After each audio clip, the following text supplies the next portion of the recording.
Hearing none and seeing none, move on to the approval of the October 2nd minutes. So moved. Does anybody have any questions or comments or corrections? Hearing none, we'll put it to vote. All in favor? Aye. Aye. Any opposed? All right, minutes pass. First item on the agenda is the Latimer Lane project. And I'd like to start by getting into Arcadis's report. Good evening, everyone. Construction continued throughout the month of October. We're nearing completion. As you saw in Mike's video, the spaces are really coming together. We included in our report a 90-day construction look ahead. O&G will go over the remaining construction activities for this phase and then the upcoming activities for phase 2. Overall, there's been no major budget changes. Currently, we've expended 48.1% of the overall budget and 58.3% of the owner's contingency. That's all I have.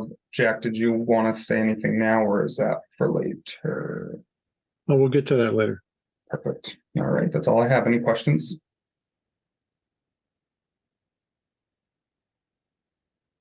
Hearing none, moving on to the Tecton report. Good evening, Acting Chair and members of the PBC. In our construction administration summary, I'll just go over the highlights. In October, we had 18 new construction RFIs for a total of 202. We had 11 new submittals for a total of 415. There is an application for payment that is recommended for approval tonight for October. We were in person for 4 meetings, 2 biweekly OAC meetings and some pre-construction meetings. We also issued 6 bulletins as part of the work. And we continue to target our FF&E PCR for the beginning of the year. So we are continuing to meet on a biweekly basis. This committee will provide a presentation of the FF&E and technology budget, as well as the overall selections as it gets closer to that. There will need to be, similar to the original PCR, there will need to be a formal acceptance of both the FF&E and technology scope as well as the budget before going to PCR. So the goal is to order all this material to get approval so that we can start phasing the purchasing of it. Ultimately, the entire package will be purchased for the start of the academic year 2024. But we will be leveraging some of the technology pieces to be purchased ahead of to coincide with the phase turnover. So more to come on that as we move forward. Other than that, there are a number of PCOs that we are recommending for approval. As we get into the O&G construction report, we'll be happy to answer any questions regarding those. Thank you, Justin. Any questions before we move on? Hearing none, we'll move on to the O&G report.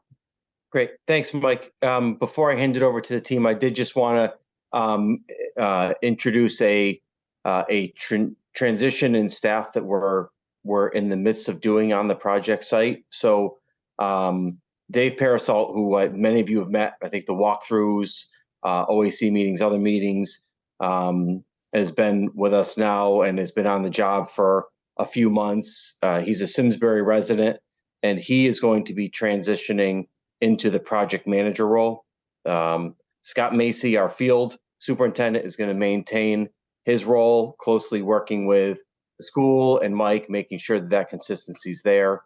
Some of the key points here, though, is that Jay is there and is going to remain there until phase 1 is turned over and occupied. And then as we move into the phase 2 renovations, that's when the transition will take place. But we've been doing cross training for some period of time, and Dave, if you want to say anything, but as we do the report tonight, I believe there's some updates Jay's going to provide, maybe a couple items relative to the PCOs, but I'd ask for Dave to kind of take the lead as far as delivering a majority of the report for tonight. Thank you, David. Hello, everybody. I'm David Parasolt. As David Cravenzola mentioned, I've been with ONG for a few months now, came out of Pratt Whitney, and I am a resident of Simsbury, so this project I take very personally and I'm very vested into, and I'm excited for this. And, I got some big shoes to fill, but I've done it before and I'll do it again, and, this will be good. So I'm happy to be here.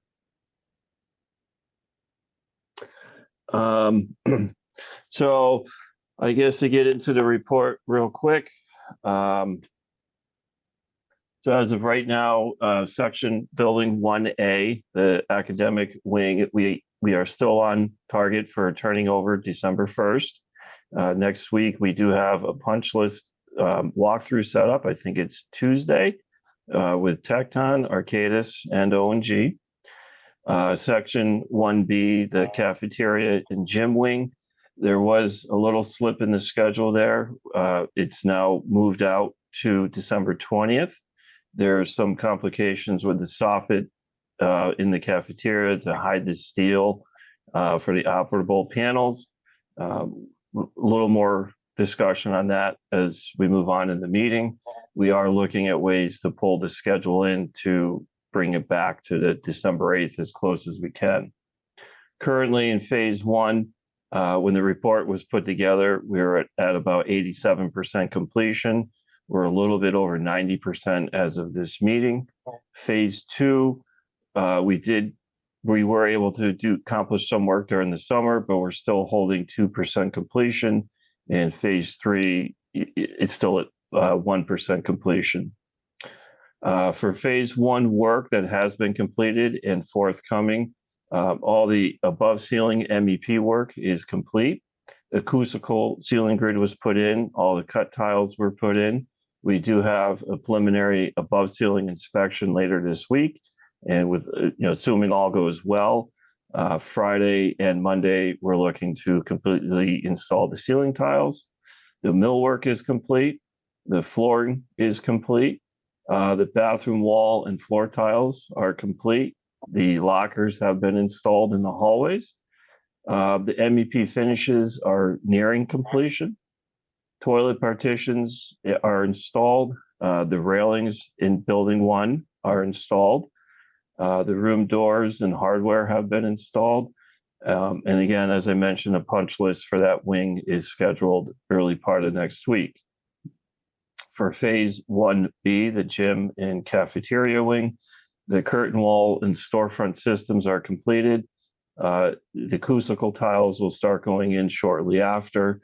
The flooring in the gymnasium has started, so that's a big plus, and is scheduled to be completed early part of next week. And then the curing will take us until right around Thanksgiving before we can go back into the gymnasium. The metal panels around the building are now complete. The polycarbonate panels in the gym are installed. The toilet partitions and tiling in those gang bathrooms are complete. MEP finishes have commenced. The kitchen startup is scheduled for a couple weeks from now. And the generator, there was a slip. It's now rescheduled to be shipped on November 9th. I am in constant communication with the manufacturer and just keeping daily dialogue to really stay on top of that. For the site work, the plantings are complete for the season. The decorative concrete is completed both in the courtyard and at the south end of the building. The temporary egress paths out of the building, the pavement has been put in, gravel base has been put down. And the north end of the gym, where the sidewalk and the grading, temporary grading was done and pavement pathway was put in for ADA access down into the basketball court in the parking lot. Currently, the CM contingency, we are a little under 700,000 at $693,472 remaining. Are there any questions? Yeah, I have a question about the summary data report. Yeah. Between last month and this month, there was a big jump in the potential contract changes line item. Can you either remind us what that was from or explain that a little more? Probably to Jay or Dave. Actually, Dave, we were talking about that today, right? Is that the potential for the ceiling stuff? I think that's what he's referring to. Yes. Yeah. So the ceilings throughout the existing school are under discussions of options to what we can do there. Put in a drop ceiling, put up sheetrock, tape it, and paint it. There are other types of ceiling materials. We're as a ROM number, we're putting in a place marker of around $200,000 for that. And that's the big jump, and that's the potential. Okay, so that's not something that's been presented to us yet. It's kind of a placeholder for the future. Correct, but in the coming weeks, we're gonna, between Tecton and O&G, we're gonna, figure it out and determine the best path forward. Okay, and that number could move slightly. And why do we need a ceiling? If I can jump in here, Mr. Do you want me to call you acting chair or chair for this? Mike is fine. Mike. So the assumption was that we would be utilizing the existing ceilings, painting them out. As we've finished them and brought them up to a higher degree of finish, there are some areas that there's a discrepancy between the existing ceiling panel and the associated either holes or cracks or tears. And so we have looked at other ways, other paints, other coatings. This has been a number that has been developed as a placeholder. The assumption, I believe, from the project team is that we'll evaluate this after we get into as we get further along in the project, is something that we could pull the trigger on if there is contingency available or additional or funds available within the project budget. It's not a absolutely need to have at this point. So this is existing ceiling, correct, Justin? Yes. Did anybody record the condition of the existing ceiling before we started work? Yes. So we know how the ceiling was before and how the ceiling is now after the construction? Yep. So did any damage occur during the construction? Not that I'm aware of, no, Lucian. Okay. The 200,000 that's being used as a placeholder, is that the most that we would be likely looking at? Or could the adjustment be higher? A lot of that depends on the product. That's the final choosing of the product. It could go higher. A drop ceiling is the best alternative when it comes to cost. That will bring it down. There are other alternatives that could bring it up. So the placeholder that was put in there a month and a half ago was based on the information at the time. There has been involvement, and depending on the final decision, we'll make it go up or down. And where would the 200,000 be coming from as far as the budget is concerned? Right now, we have it for the owner's contingency fund. I just have a follow-up question to Lucian's comments.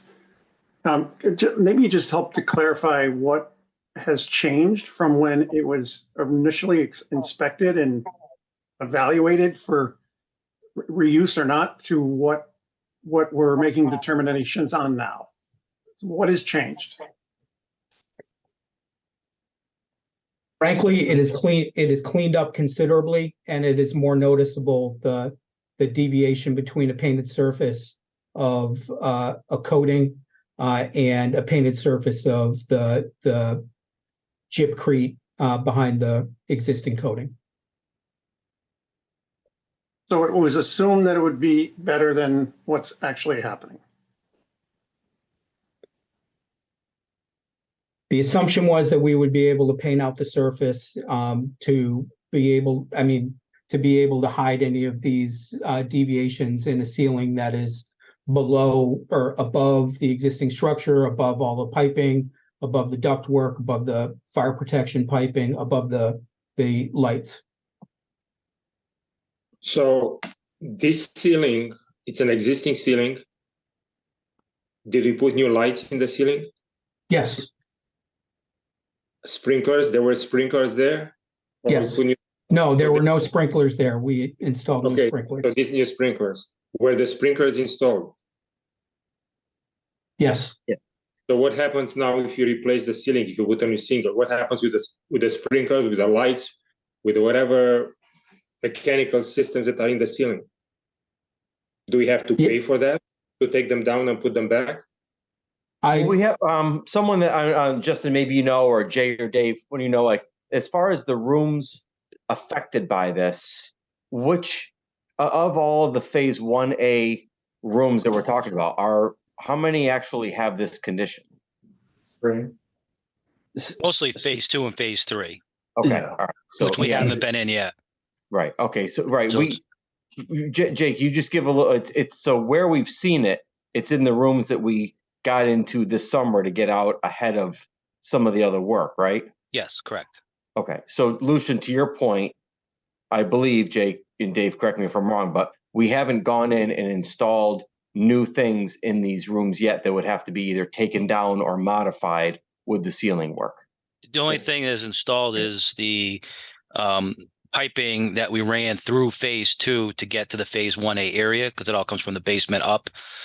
So that's it. And then there was just some electrical conduits that again had to run across. So, but the majority of it has not been run. There's no new lights. There's no sprinkler in there yet. The main sprinkler comes down the hallway. But there are sprinklers in the room. Now the Yes. pipes and the conduits, they are above the ceiling or below the ceiling? They would be below. I think that's what the point I wanted to be. So this new ceiling would be installed above all the MEPs that are already installed.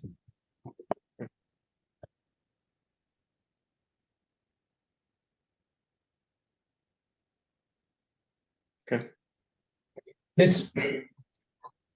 I've got to be honest with you. This is not a ready for prime time decision.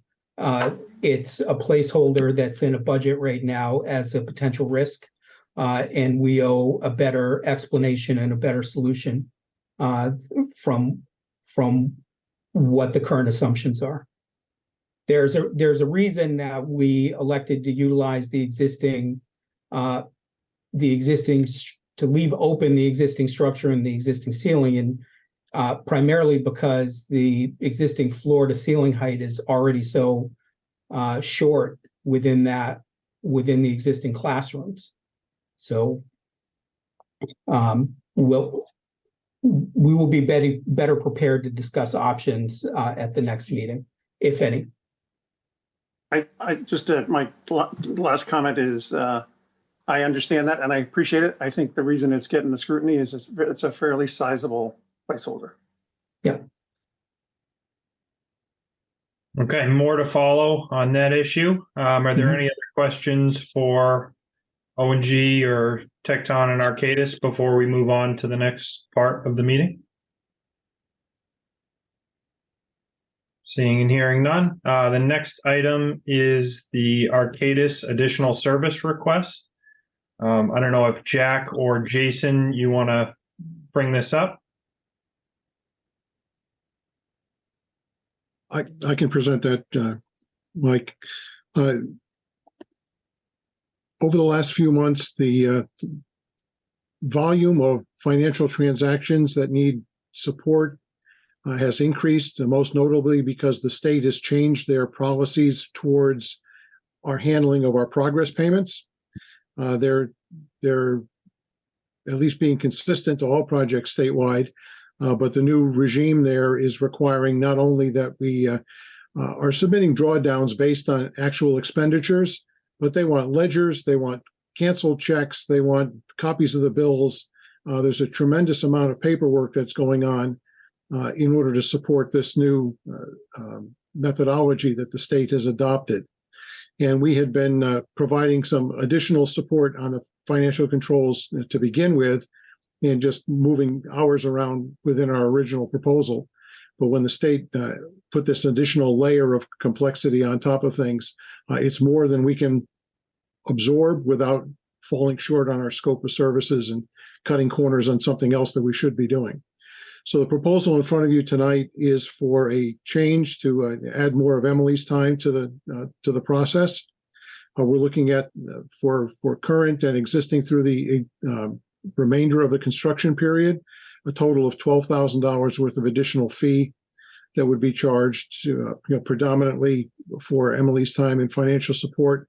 A few hours in there for myself, but the lion's share of it is Emily handling this new process with the state and assisting Jason's staff with all the requirements that are required now on the money side of the project. And we would encourage your support. When that has value? when is You I'm can sorry. go ahead, Bill. when is the new procedures been instituted? The new progress payment procedures is within the last couple of months, and then prior to that, we were providing some additional financial support without hoping that we could absorb it without making an issue and having to come and put our hand out. But put the two together, and now it's more than we can absorb without cutting corners somewhere else.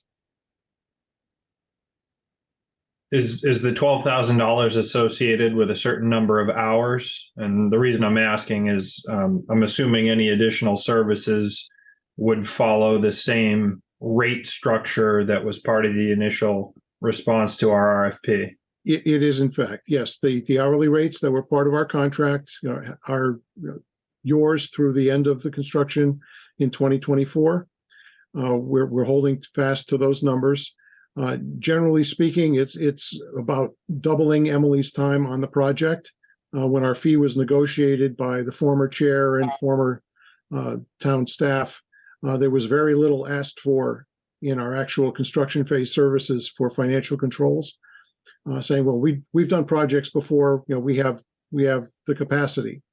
And that capacity has been exceeded now with the magnitude of this project, and then complicated yet again with the change in the state's policy. So the $12,000 through the remainder of construction averages out to about a doubling of Emily's time that was originally planned for in the project. For the next, call it 14 months, we'll start the billing for our November billing period. So you'll see that bill in December and going through calendar 24. Jason, is this something you see as a requirement in order to successfully pursue reimbursement? Yeah, this is something I reached out to Arcadis and asked them to quote. Thank you. Bill? My question would be, is there any risk that they're going to be looking for additional backup on payments that have already been made? No, we've worked through that with them on some other projects for other clients. The switch flipped, and we've been following the new protocol since the requirements changed. They are not asking us to go back and redo things that have already been paid for. Thank Just you. any payments that were still in process, we needed to adopt a new paperwork for. Any other questions before we move to motion and discussion? Lucian? So who's generating this paperwork? Is anybody else in the team that has to do additional work in order to support this additional paperwork? I'm thinking the architect, the CM. Is There's anybody no else that solution, might? yeah, from our standpoint as a CM, there's no added lift for us in this. How Like about- what? How about Lucia, you, it's really once the bills get into Jason's office, in the good old days, we used to project 3 months ahead and ask for money in advance. That changed to, give me a tally of what your bills were last month, and then you can get reimbursed. And now it's not only what did you pay, but show me the document, show me the check, or show me the wire transfer ledger. So they're getting in, and they're asking for eligible and ineligible costs to be processed that way, even though they're not paying for the ineligibles. So the effort is from the town side, for Jason and for you, for Arcadis. It's nothing for the architect or the CM. Correct. And from what I understand, Jason, you agree that this is a reasonable ask for the additional services and it's an actual change? I do.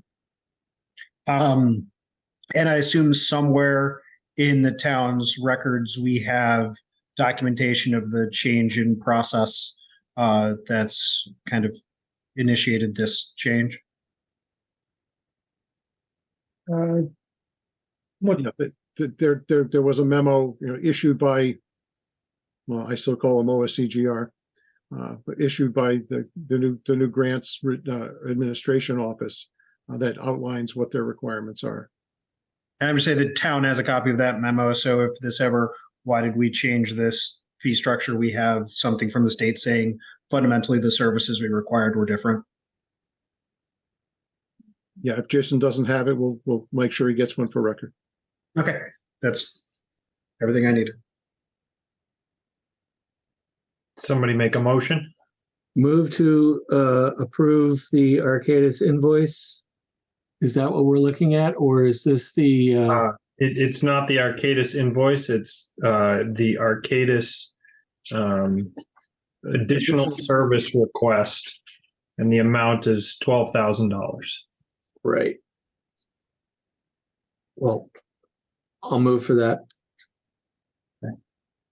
Here a second. Second. Okay. All in favor?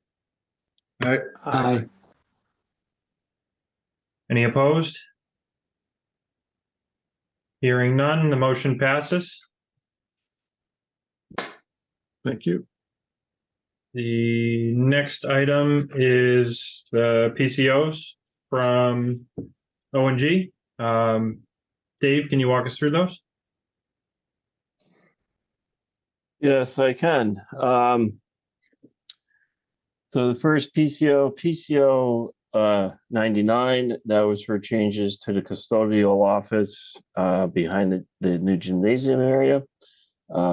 I can't speak to the full history of how it evolved and what it came into, but right now the cost is for $10,010. They put up an additional wall and they turned the office, I believe, into storage.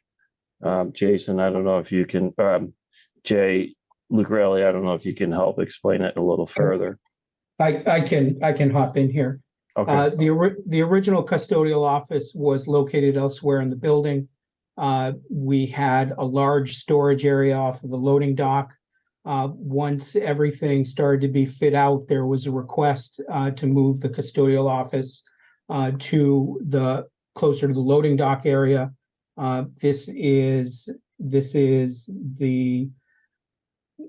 This cost is an added wall, added door, added lighting controls, and differentiation of one larger space into two smaller spaces. This was a request after we started to kind of build everything. So we reviewed it for accuracy and scope, and recommend it to be approved. Do I hear a motion? Move to Move approve. to approve PCO 99R1 in the amount of $10,010. just had a quick comment on this one. In the backup for our packet, it looks like the original PCO 99 was attached for 9,853 instead of 99R1 in the amount of $10,010. That should probably get corrected for the minutes going forward. But I have no other comments. Is anybody else? Is there any discussion? We need to have the motion seconded. Oh, second. Second, Second. Thank you, Ryan. Any discussion? Why the difference between the two? Well, generally the R is because it was submitted once and then through review by Arcadis and Tecton, there were revisions made. Zach, was it just a different iteration that made it into the packet? I think it was some sort of necessary backup, like either material backup that wasn't accurate or wasn't there, and then when we asked for it, it increased the cost. But we have the necessary backup for the state now. Yeah, Zach, I can fill in here. Yeah, we rarely review PCOs and ask for them to be increased, but I think this was a matter of, I should say we never review them and ask for them to be increased. But this was a matter of the backup that was represented as part of the PCO did not match the cover sheet. So this kind of aligns so that all of the paperwork, all of the backup is commensurate with the cover sheet. Are we going to hold you accountable for that $257, Justin? And this would be That- coming from the owners. That's the pleasure of the PVC. I can speak to where we stand in terms of design team change orders versus where we are in the budget, which likely will come up a little later when we talk about another one. And the $10,010 is going to be coming from the owner's contingency? Yes. Great. Okay. All in favor? aye, Aye. Any opposed? Hearing none, motion passes unanimously. Next item is PCO 100. So PCO 100, there were some changes made to DOA number 7 ductwork. The cost comes in at $2,947. I'm not fully abreast on the full history to it, but I know there were some coordination issues between the design and in the field. And that's where that stands. Sure. So I can jump in and just give a little backstory on that one. Good evening, everybody. So when we were going through coordination and doing all the 3D layouts with everyone, we had straight style sound attenuators scheduled for DOA 7 on the roof. After coordinating the piping and all the conduit runs and drops, it seemed like it was easier to change the style to the elbow style, just so we could get it in the building easier and just have less conflicts than what we were starting to see in the model. So there was a slight increase with about $2,100, $1,050 per sound attenuator to change them from straight to the elbow style. The associated drafting fees with that.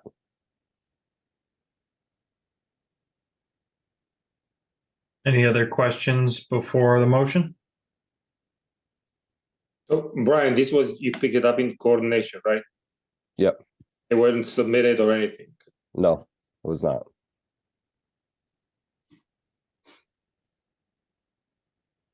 May I hear a motion? Move to approve PCO 100 in the amount of $2,947. second, Thank you, guys. All in favor? aye, Aye. Aye. Any opposed? Hearing none, motion passes unanimously. Next item is PCO 113.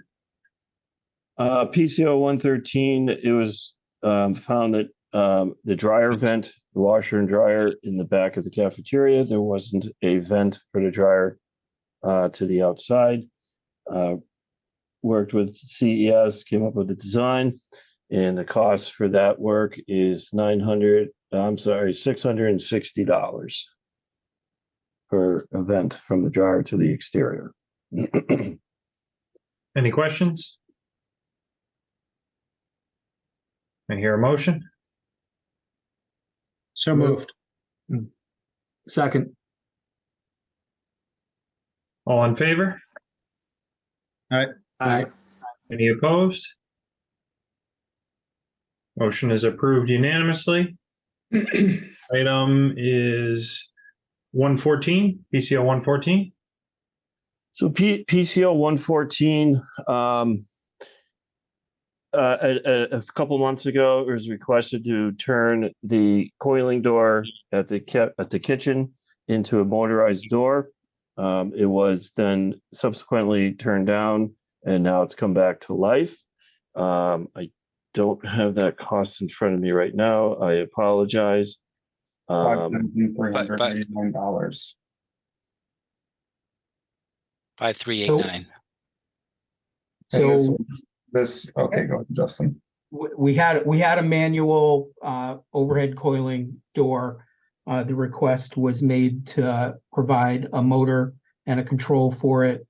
So this cost is to add the motor and the subsequent electrical routing and circuitry for it.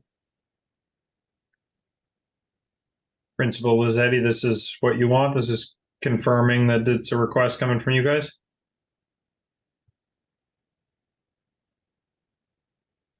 There we go. If I can finally unmute, yes. Okay. Is there a motion? Move to approve PCO 114 in the amount of $5,389. Second. Thank you, Ryan. All in favor? I have one question. Sorry. Any discussion? Yes, Ryan. Is this a fire door? Are we sure that there's not going to be any further changes with this or any need to integrate this with fire safety? A fire door, I'll speak to that, Mr. Burns. It's not a fire door, it's a door that separates the servery from the rest of the cafeteria. So it goes up in the morning, goes down in the evening, or at the end of the day, or whenever it's decided that we want to separate the servery from the cafeteria. Okay, thank you. Any other discussion? Hearing none, all in favor? Aye. Any opposed? Hearing none, motion passes unanimously. Next item is PCO 121R1. PCO 121, it was a request of the town at the loading dock to add some bumpers into the loading dock so as vehicles back up, they don't hit the concrete directly. And the cost for that is coming in at $2,966. I'll again fill in here. We have bumpers at the area of the loading dock. Where we don't have bumpers is behind the dumpster and the recycling. And out of an abundance of caution to protect those things moving around, those are added. And it's my understanding it's 2,986. Yes. Yes. I guess I'm gonna have to get better glasses. I apologize. Lucian? So, Justin, these are bumpers or bollards? Bumpers. So They're attached to they're attached to the vertical areas of the loading dock, the elevated loading dock.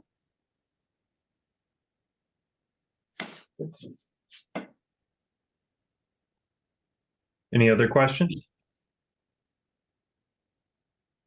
Hearing none, can somebody make a motion? Move to approve PCO 121R1 in the amount of $2,986. Thank you, David. Second. Thank you, Ryan. Any discussion? Hearing none, all in favor? Aye. Any opposed? Hearing none, motion passes unanimously. Next item is PCO 122.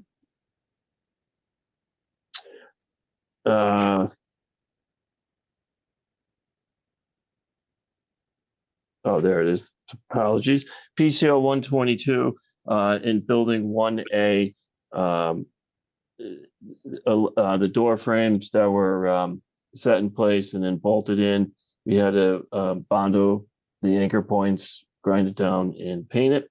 This is a charge to the CM fee, so there's no charge to the project.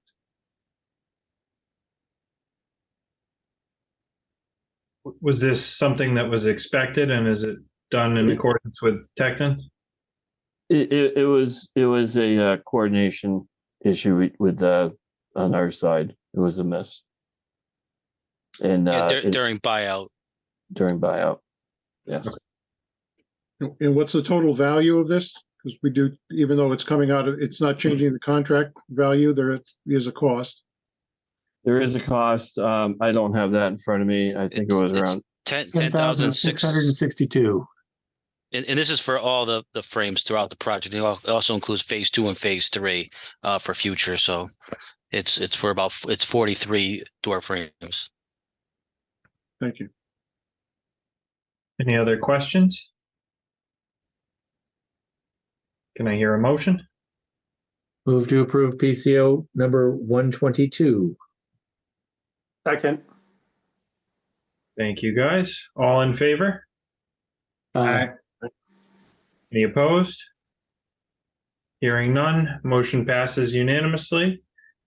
Next item is PCO 125.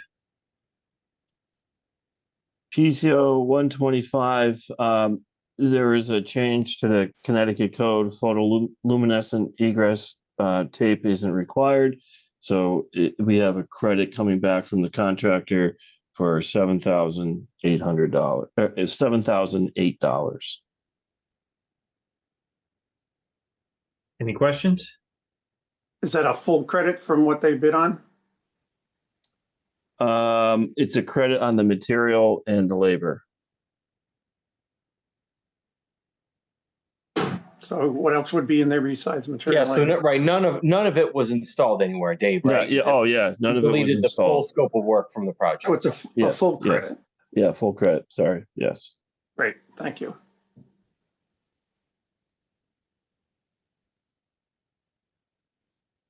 All right, can I hear a motion? I'll move this one. Okay, I'll second. thank you, guys. All in favor? Aye. Aye. Any opposed? Hearing none, motion passes unanimously. Next item is PCO 126. PCO 126, a bulletin came out changing some of the pin mounted signage around, and the cost comes in at $1,348. So this is the cost for 10 additional pin letters. So the pin lettering at the exterior of the school reads Latimer Lane Elementary School, not Latimer Lane School. Thank you for the explanation. Any questions? Move to approve. Thank you, Second. Ryan. Thank you, David. All in favor? Aye. Aye. Any opposed? Hearing none, motion passes unanimously. Next item is PCO 128. PCO 128. So during the construction and phasing at the north end of the hallway, I believe it's which is going to be 2B or 2A, where the fourth grade classroom is, and it butts up against the hallway running along the gym. We decided to put in a sheetrock barrier to create a demising wall between the active and inactive sides of the school. This is a buyout during the bidding. It's a charge to the CM contingency, and I don't have the actual number in front of me of what it cost. It's 1,106. it's actually coming out of the phasing allowance. Thanks for the clarification. Any questions? Hearing none. Move to approve. Thank you. Second? Second. Thank you. Any discussion? Hearing none. All in favor? Aye. Aye. Any opposed? Hearing none. Motion passes unanimously. Next item is PCO 129. PCO 129 was some repair work done to the fire alarm system during the course of construction. There was an interruption and we brought in a firm to fix it. It is up and running. It is being charged, I believe, to the CM fee, the CM allowance. So it's a zero net cost. I don't have the actual number in front of me, Jason. $717 is coming out of CM contingency. Thank you, Jay. Was this fault caused by any activity on site that, directly caused it, or was it just something that was found during the course of construction? It's not known exactly what happened when Siemens came out. Sometimes the old wires, they just fault when construction's ongoing. So they can't contribute to something specific, but it did have a ground fault at the panel, and they were able to fix it. And I'm assuming this value of this is low enough that even if it were, it'd be below the insurable deductible. I'm not sure what the deductible is. I was asking more if, somebody cut a wire doing demo, it should come from them, not us. Correct. We did have some of that, and that was back charged to the contractor. They did cut some electrical wires and did not get charged the project. It went straight to the contractor. Any other questions? Yeah, Jay, was that at all a contributing cause to this, or that's a separate topic? The wires that got cut. We handled it direct. Yeah, but is it in any way related to this ground fault? No. It was Separate issues. Yep. Yeah, the cutting of the electrical was in the slab.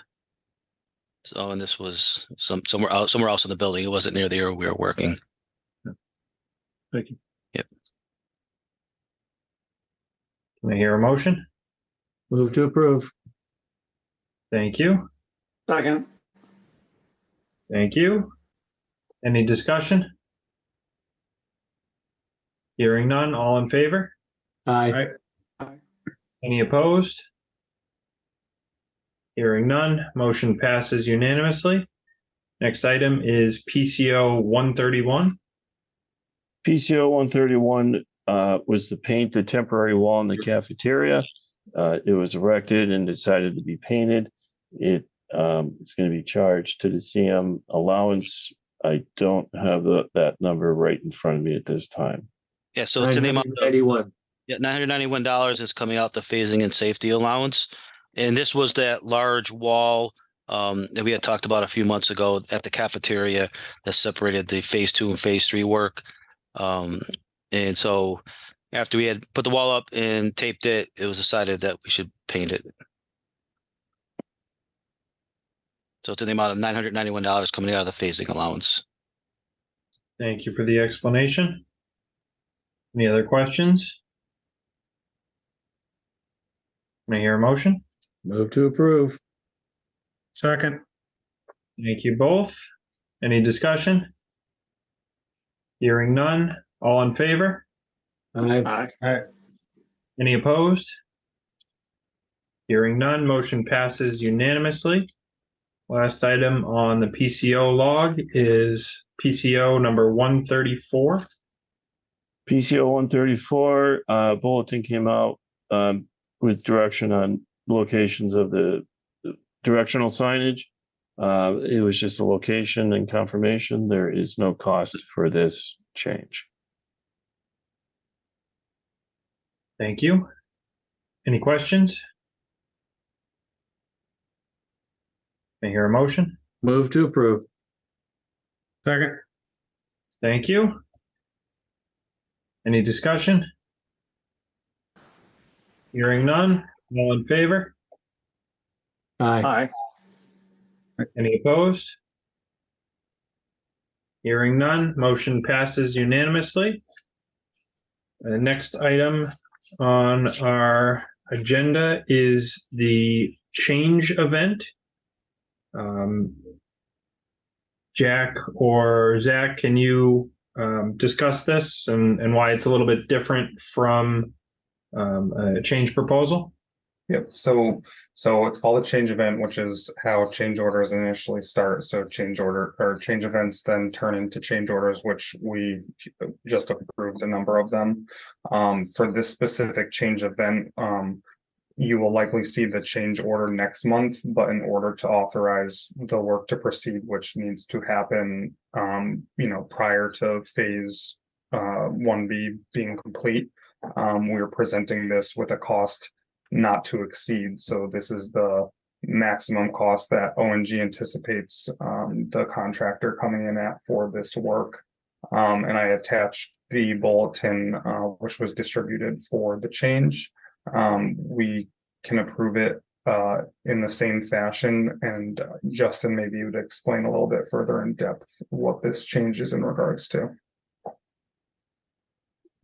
We missed a beam for a folding partition in the cafeteria. And the assumption was that we would be able to build off of the overhead beam in reviewing the shop drawings for the submitted folding partition that separates the two areas of the cafeteria. We needed to provide an additional steel beam. So the cost is for that and framing out the soffit around it. And the reason we're doing this earlier than having all the finalized proposal is, as you know, phase 1B is getting turned over end of November, punch list throughout December. So if we just got the bulletin in end of October, and if we got the final pricing in and didn't go to the next December meeting, we won't be able to finish the soffit, flooring, and so that's why we're requesting an expedited kind of approval on this so we can get started tomorrow on this, and then we could meet the date of finalizing phase 1B on time. Thank you for the explanation. Does anyone on the committee have any questions? And where is this going to be coming from as far as the budget is concerned? Owner's contingency. Owner's contingency? Okay. So was there a sheetrock enclosure in the drawings, or was it just the beam that was missed? Where the beam is not. So to answer your question, yes, there is already a soffit that is there. Where the beam needs to be installed is outside of that soffit. So the beam goes in and then we frame around it. So the soffit will be modestly wider. And I'm assuming this is not like a long span beam that's going to create kind of lag time issues. No, we have the beam we have.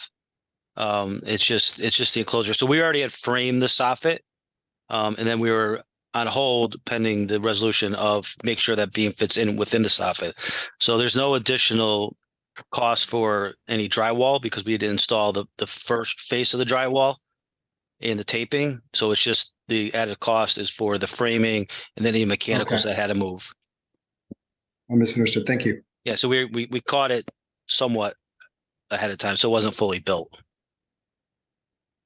And I'm sorry, you said which contingency is this coming out of? Owner's contingency. Justin, I think you offered earlier in the meeting to go over percentages for design changes.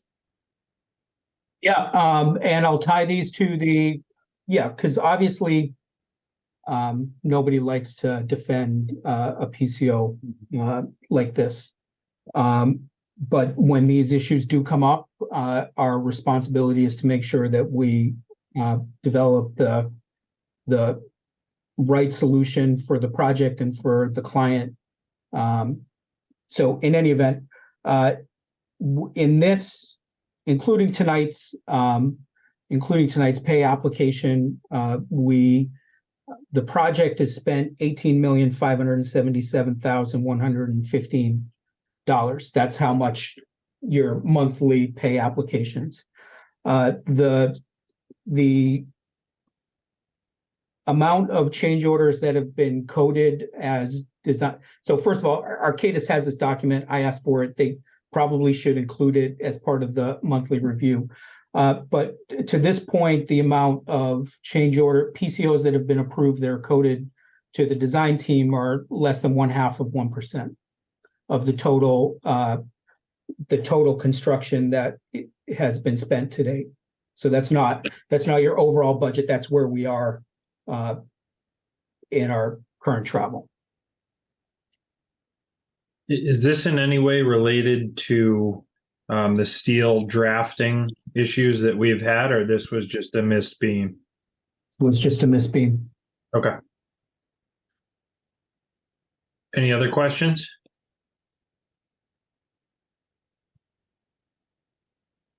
Hearing none.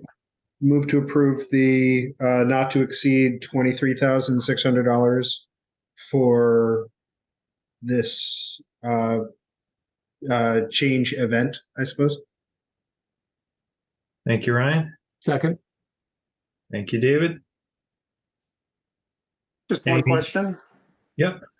Can maybe Arcadis tell us where we are on our spend on the owner's contingency? Yep. 1 second, I had that number. I think it was about 58%, but I will confirm if we want to keep moving, and I'll let you know for sure. And how far are we? What percentage are we through with the project? I believe you're about 48% spent to date on construction. So we're ahead of our contingency. Yes, and a very large chunk of that was the unsuitable soils and the rock that we encountered as the first couple of change orders. The tracking is improving that metric. Any additional discussion? Hearing none, all in favor? Aye. Aye. Any opposed? Hearing none, motion passes unanimously. The next item is the invoice packets. The first invoice I have is the Arcadis invoice number 34397140 in the amount of $12,318. May I hear a motion? Move to approve. Second. Thank you. Any questions or discussion? Hearing none, all in favor? Aye. Aye. Any opposed? Hearing none, motion passes unanimously. Next item is Tecton invoice 46695 in the amount of $20,973. Can I hear a motion? Move to approve. Second. Thank you. Any discussion? Hearing none, all in favor? Aye. Any opposed? Hearing none, motion passes unanimously. Next item is Sustainable Engineering Solutions invoice 4161 in the amount of $3,300. I hear a motion? Move to approve. Second. Thank you, guys. Any discussion? Hearing none, all in favor? Aye. Aye. Any opposed? Hearing none, motion passes unanimously. The next item, I'm going to combine the two. There are two William B. Meyer invoices. First is invoice 220-050018 in the amount of $90.24. Next invoice is 220-050019 050925, also in the amount of $90.24. May I hear a motion? Move So to moved. Any discussion? Hearing none, all in favor? Aye. Aye. Any opposed? Hearing none, both motions pass unanimously. The next item is the O&G payment application number 11 in the amount of $2,064,667.24. May I hear a motion? Move to approve. Second. Thank you. Any questions or discussion? Hearing none, all in favor? Aye. Aye. Any opposed? Hearing none, motion passes unanimously. That concludes the invoices. The next item, actually, that concludes the Latimer Lane project section. Does anybody have any final questions or comments about the Latimer Lane project before we move on?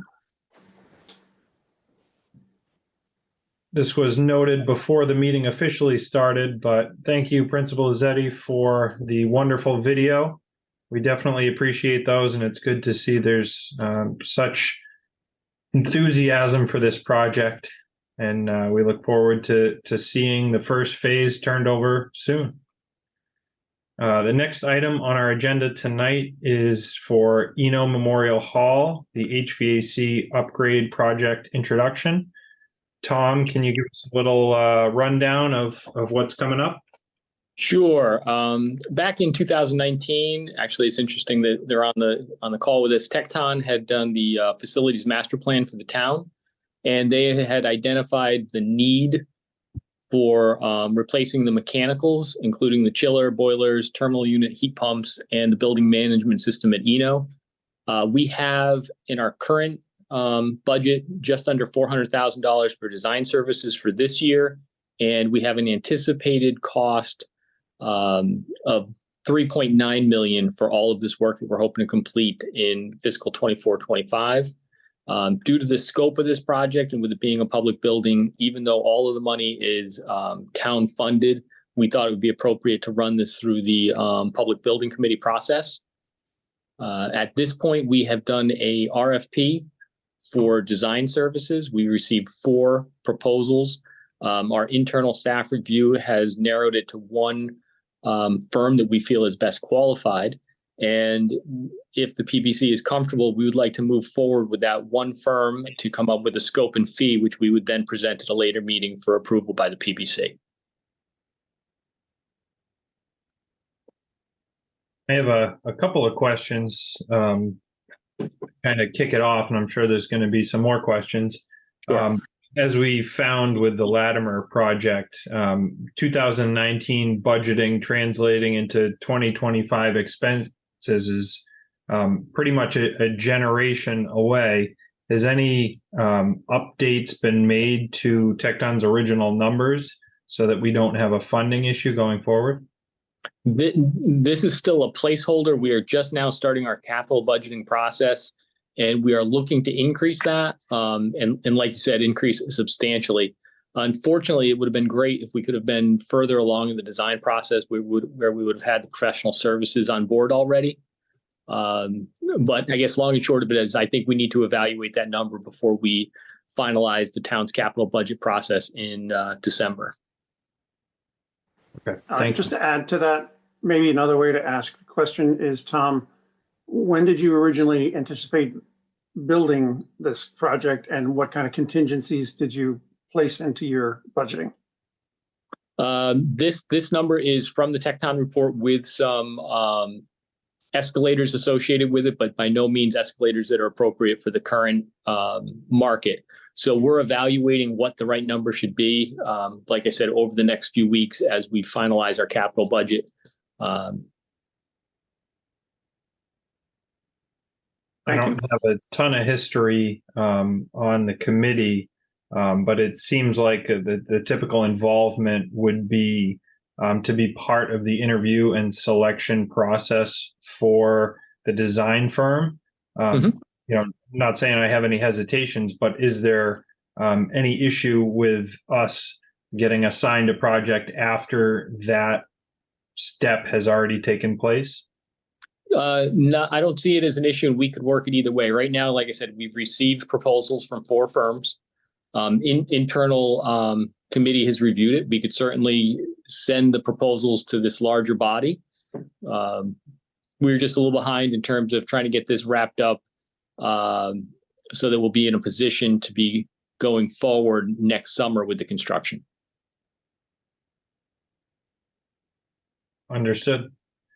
Does anybody on the committee have any questions for the town? Just a couple, if we have a moment.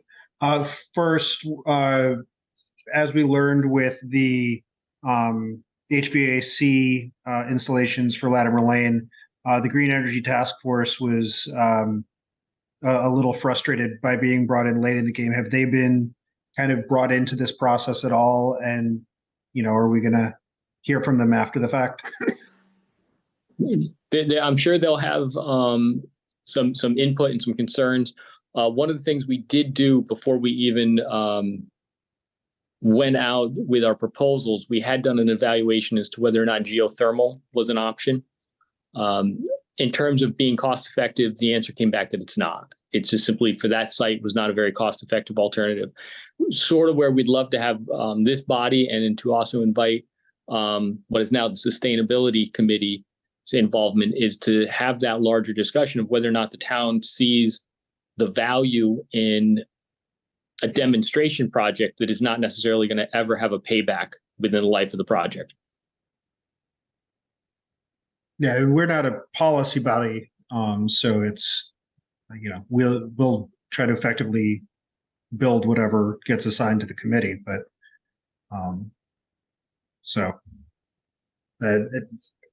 neither here nor there, at least to me. The other was, have the contracts for this been drafted up or reviewed? We have some lessons learned from the last few projects, and certainly that's something we can provide some value in. No contracts at this point. Like I said, the only thing that's gone out is the request for proposals. So it's very, very, very early in the entire process. Bill, did you have a question? So I just want to, the numbers that we have before us are from a feasibility study, right? So somebody did some scoping of the project and figured out what the costs were. My question really revolves around the fact that we're replacing windows or reglazing windows. I would assume SHPO would be involved in those kind of conversations. State Historic. Yeah, SHPO would certainly be involved in that. Yeah. Okay. And we haven't started that process because it's only conceptual. Exactly right. Stage. Yep. So this is basically a heads up to us. I'd say it's a welcome to a new project. But I think we should move a little bit faster, because if you want to start in summer, you have to have the project out to bid February or so. Because we don't have to start in the summer, but we want to be ready to hit the ground running early in fiscal 24-25. Then you'll have boilers the next year in 2025 and the chiller in 2024.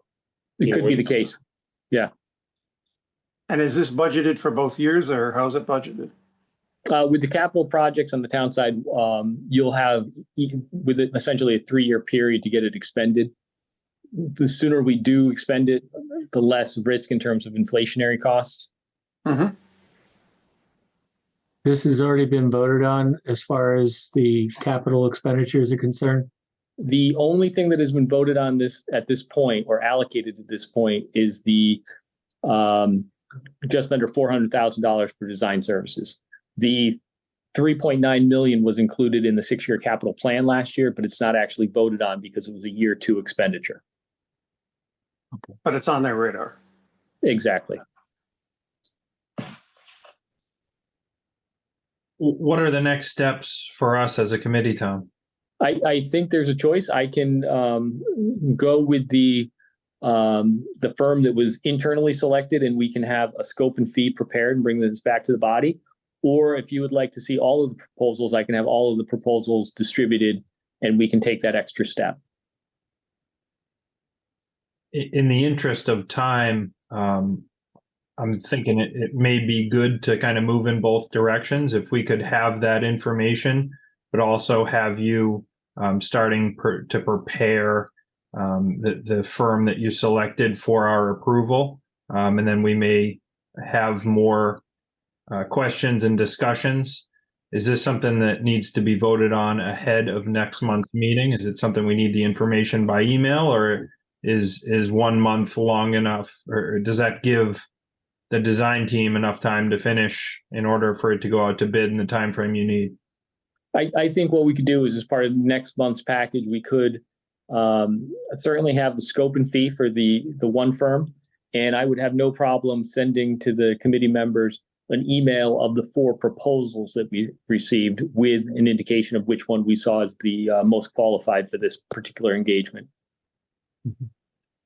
And does anybody have any issues with that? Yeah, just I think that's a good idea. I think just to be clear, this project has not currently been assigned to the PBC. You guys are going to select a CM. We'd be happy to offer input, but we're not going to own that selection unless something changes between now and then. Is that correct? It's interesting. One of the things, I'll be honest, I'm still not crystal clear on is with the assignment of which projects have to go through the PBC and which ones do not. We're in a little bit different boat than the school side in terms of this is all town funded. And I'm looking more at past practice and past history that a project of this size. Oh, sure. I think makes sense. Yeah, I think it's more just at what point do our decisions ours versus yours. I just want to be really crystal clear whose decisions are what. Sounds like you guys have made your way and have a good way to go. We're happy to provide our input. Just want to know kind of when the decisions fall on our shoulders. Yeah, I would think, again, if we're in agreement that we'll send the proposals out through email, and for the next meeting, we'll have a scope and fee for the firm, gives us the opportunity as a committee to either say that you're in support of that, question the fee. We've had plenty of time to make sure we get it right, even if that means pushing construction. Is there any step that needs to happen for us to formally be, delegated the oversight of this project? I can look into that. I like I said, I wasn't able to find any defining documents. We were involved with all the projects that were, the previous renovation, the addition. So I'm not sure. Okay. Yeah, So I mean, this sounds like a town attorney question, not a building committee question. If the town wants to do it, they can either assign it to us or they cannot, depending on what they're required to do. If they want to, we can provide our services, but I don't know that we have a vested interest in getting assigned a project or not. Yeah, it doesn't sound like there's any action items for us tonight. We'll learn more about it, and we'd be happy to support if that's what the town chooses. Yeah, and I will say I think this group, in terms of there's a number of you with a strong HVAC background, so I certainly think it would be a good fit. Thanks, Tom. Does anybody have any other questions or discussion? Hearing none, that wraps up the agenda for tonight. Move to adjourn. Thank you. Second. Thank you, Ryan. Hearing no other comments or questions, all in favor? Aye. Thanks, everyone.